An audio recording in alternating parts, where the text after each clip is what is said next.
You've decided that you're not going to allow your circumstances to define you. You've decided that you're not going to allow the events, the things, the people, life, determine who you become. There's two lies we've been told growing up. The first lie is you're nothing. You're stupid, you're worthless, you're not going to make it. And I'm sure many people listening and watching have heard that from teachers, parents, aunts, uncles, whoever it is. And then the other lie that we're actually told, and I don't think it's a lie, I think it's positive, but sometimes it's misconstrued, is you can be anything.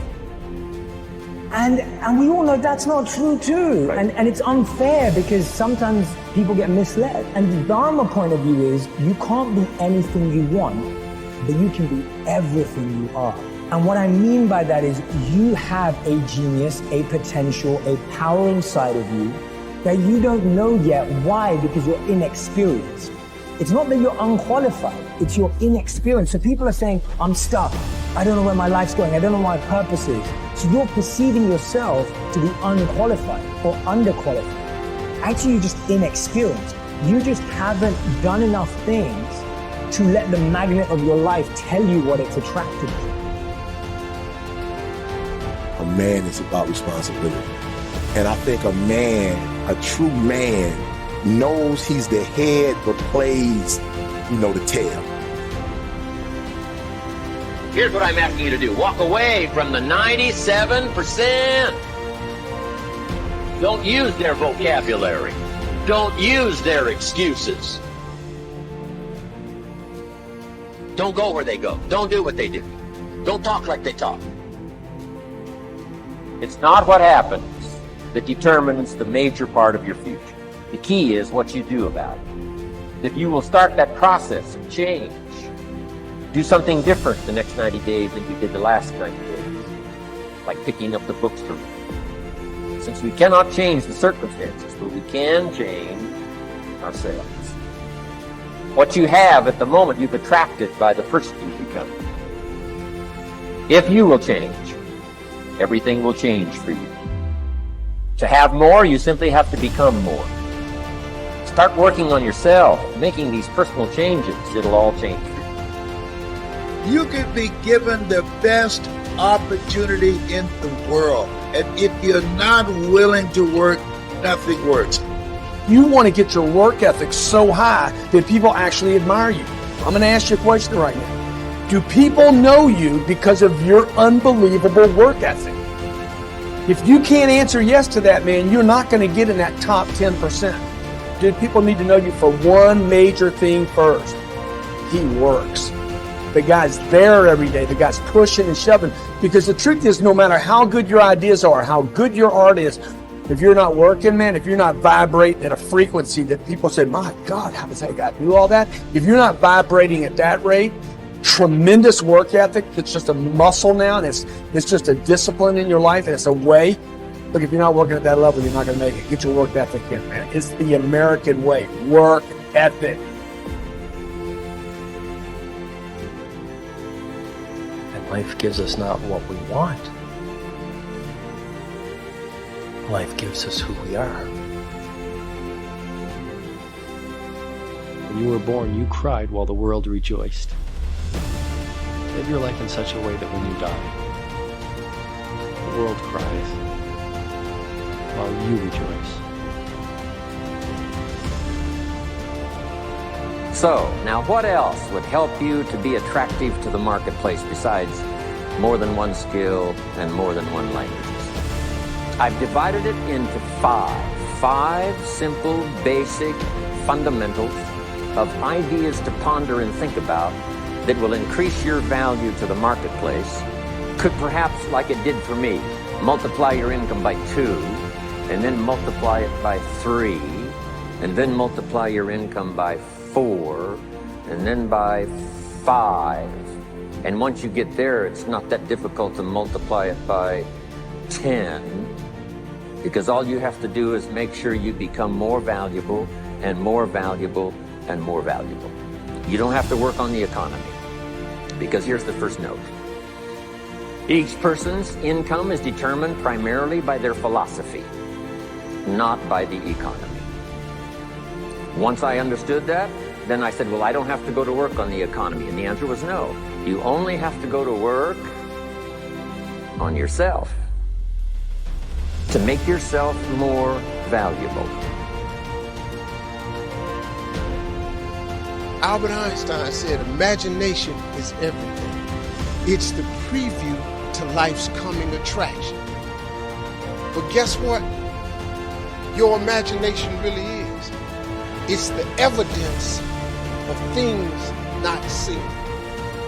Because your imagination, you know why it's the evidence of things not seen? Because you're the only one can see it. Your imagination is actually God showing you a preview of a coming attraction that he has for you. The moment you don't believe in your imagination, you negate what he got for you. Your imagination is the preview to life's coming attraction.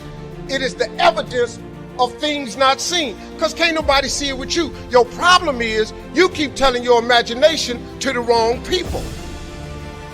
See, if you want to kill a big dream, tell it to a small-minded person.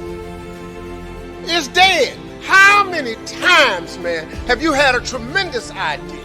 Something you thought was the one, and you went and told it to your loved ones and your so-called friends, and they shot it down. I mean, you was convinced that it was just, oh man, I just came to you. And you told it to them and they shot it down. And you thought since they was your loved ones and their friends and they got your best interests at heart, you believed them. You was wrong. You let them talk you out of what God got for you. Some of y'all still sitting here with the ambition of opening a business one day, but you scared to go start the business because you got a job and you got bills. Rich people got bills. Everybody got bills. Hell, I got bills. Everybody owes somebody something. I got something with the bank right now. You're going to let the fact that you got some bills stop you from opening the business, the thing that God done put in your imagination? So you're going to squash that because you got bills. Everybody got bills.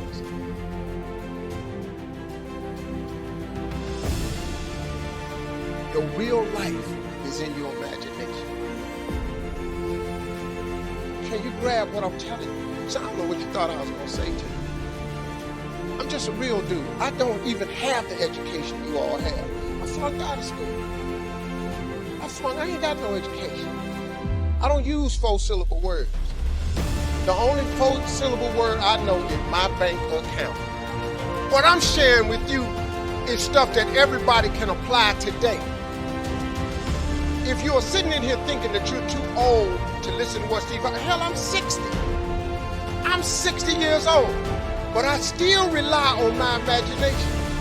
See, if you think you're too old to make it, let me give you a prime example. Colonel Sanders. Colonel Sanders has been frying chicken his whole life. He was telling everybody he had the best chicken in the world. Ain't nobody believed it. They turned him down everywhere. Colonel Sanders didn't get a franchise till he was in his 60s. Kentucky Fried Chicken sell more chicken than anybody in the world today. So if you're sitting there thinking because you got a little gray on you, you're too late, as long as God waking you up in the morning, that's the sign that he ain't through with you. So what you tripping for? You sitting up in here like God can't do nothing for you because you 60. Man, you know what I'm asking God for right now? And I'm 60. If you could see my vision board, you would be blown away. Because I got enough right now. I really know. But I ain't in the need business. I'm in the want business. Ain't nothing wrong with wanting something. Quit going down to these churches y'all sitting up in here going down to, keeping you in these little boxes. God got a big life for you. The only person ain't get, look, and I love church. Don't get me wrong, I'm not knocking church. Don't tweet that. Steve don't care for the church no more. I didn't say that. But don't go down there, memorize all these scriptures, and then don't apply none of them to your life. That's what I'm talking about. Quit going down there just to go, and just get a couple of scriptures and apply them to you. The smallest scripture I ever read changed my life.